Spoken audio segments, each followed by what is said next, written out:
Gemini, welcome to your 2025 astrology. Welcome, and in this video I want to talk briefly on the main events that are going to happen astrologically for you. This is for Gemini Sun, Gemini Rising, and Gemini Moon as well. I'm trying to focus on the main events. Now you have the timeline first of all the events. All those materials you can get for free in the link that is in the description box below this video. You will have also a free moon calendar for the whole year as well. But as we can see, we have some inner planets that will be going retrograde. Now for Mercury it is normal to go 3 or 4 times retrograde, but it will go into fire and water signs.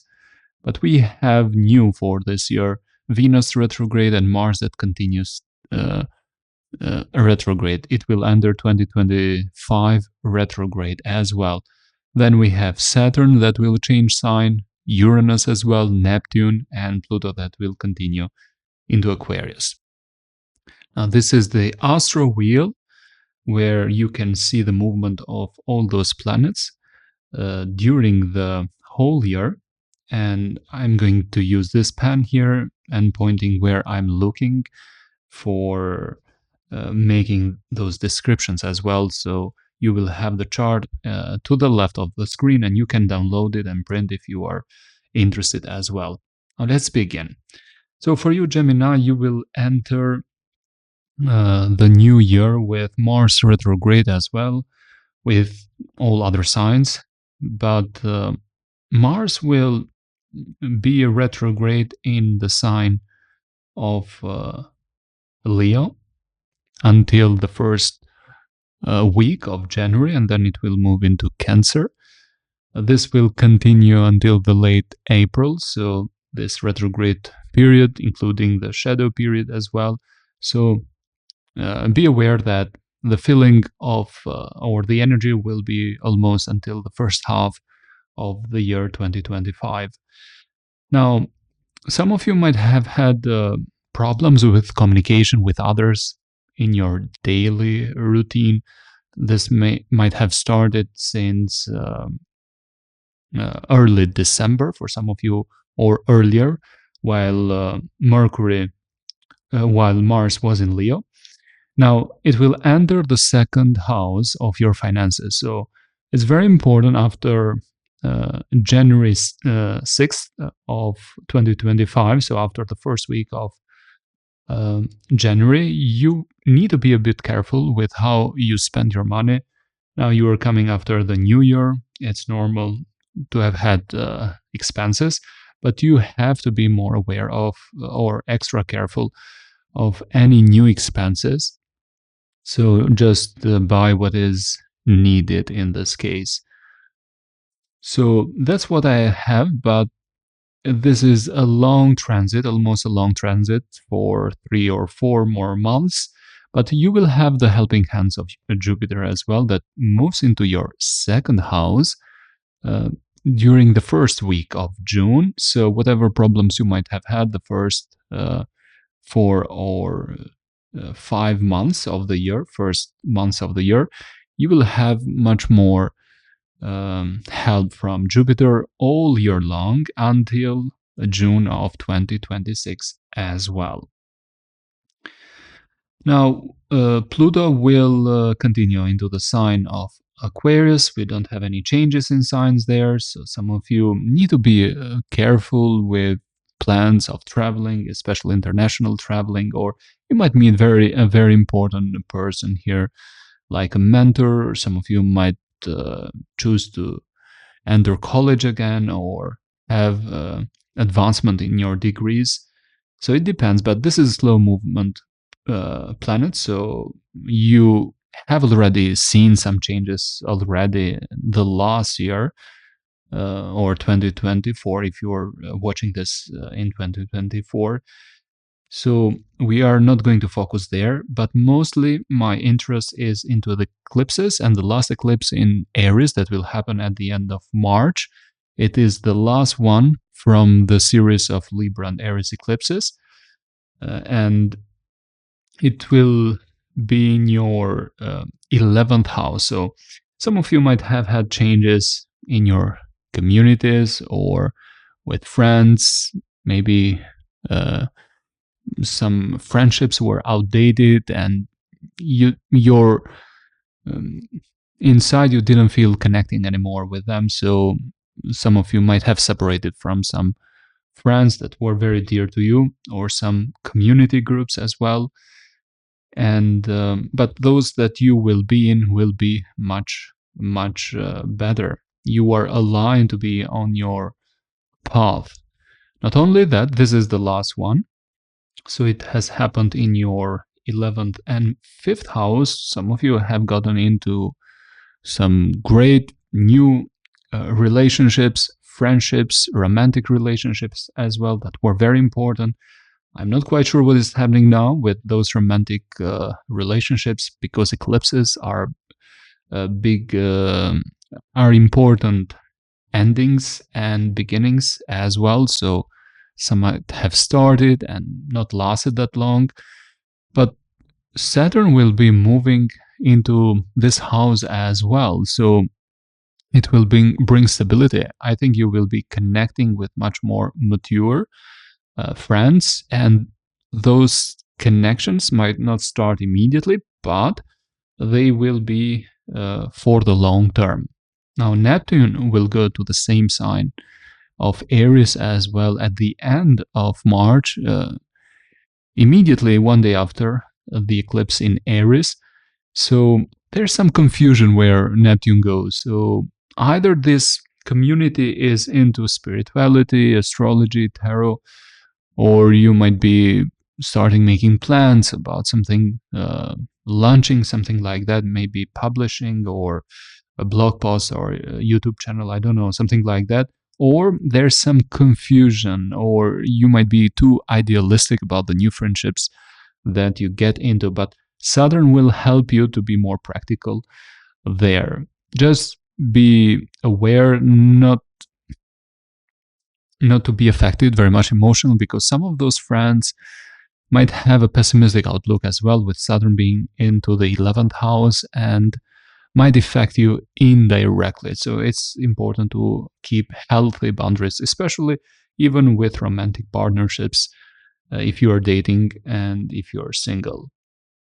The eclipses will change signs. So nodes change sign since the start of the year in January. They will be in your 4th and 10th house. So career, family is very important during those next 18 months.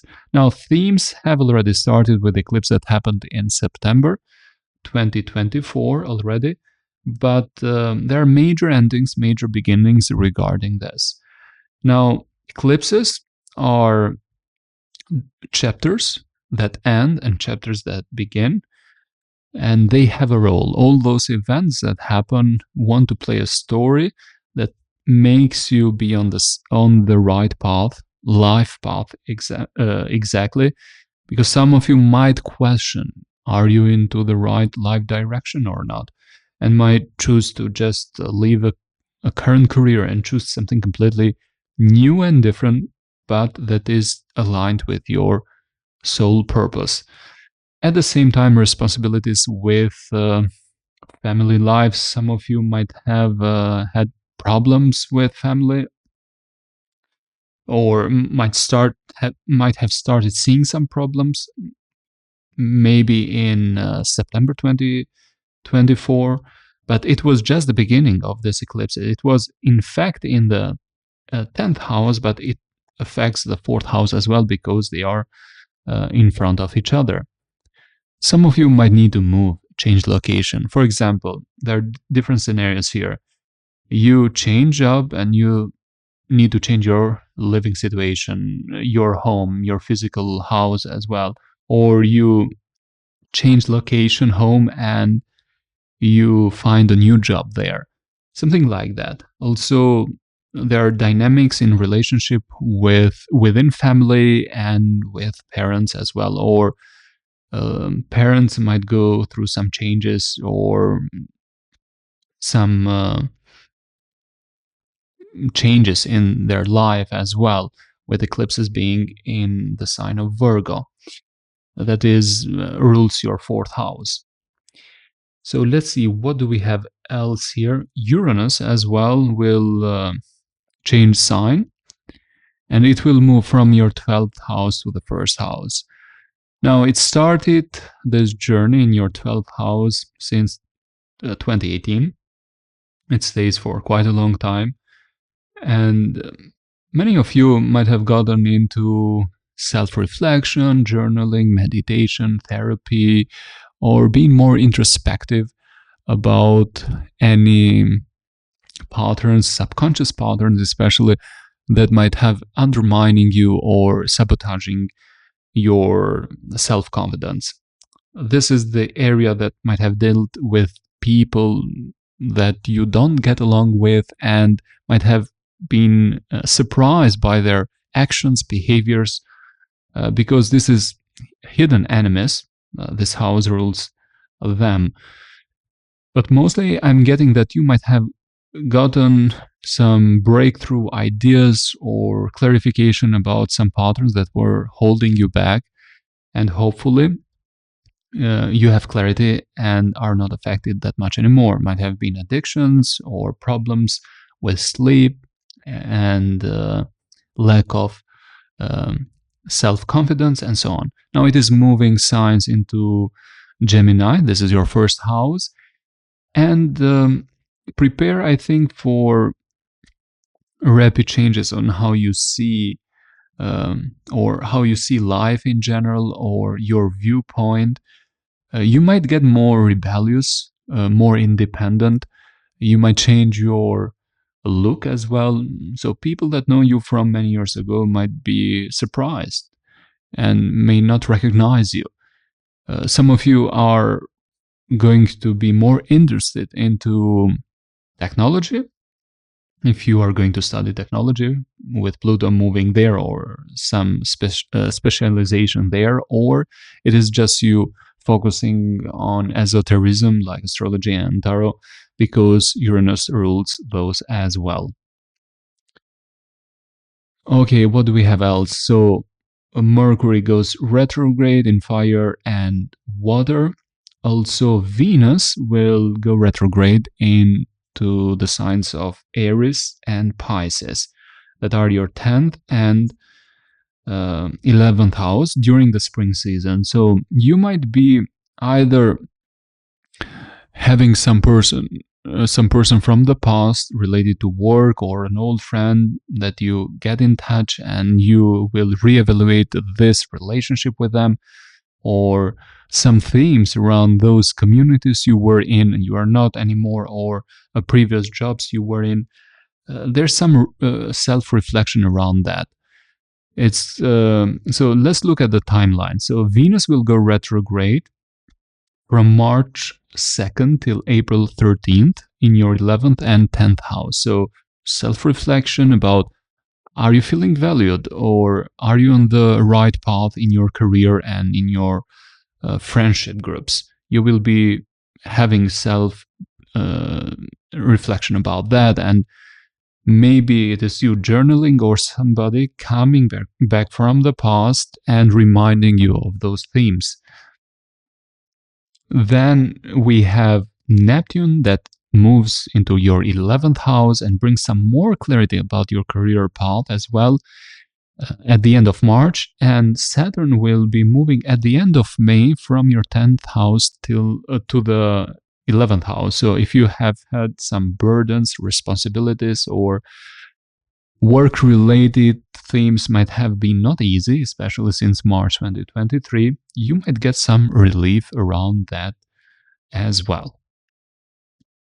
Okay, I think I have covered all the main topics here. Now you can get, again, I want to remind you that you can get all those materials for free in the link in the description box below this video. Also a free moon calendar. If you are interested, you can check it in your phone, your desktop computer, or your watch, digital watch. Like I prefer checking it into my Apple Watch, for example. It's very convenient, and it reminds me 30 minutes before a new or full moon with important detailed descriptions as well. So Gemini, this was your 2025 astrology. I hope this was helpful. I will see you in the next video. Wishing you all the best, and bye for now.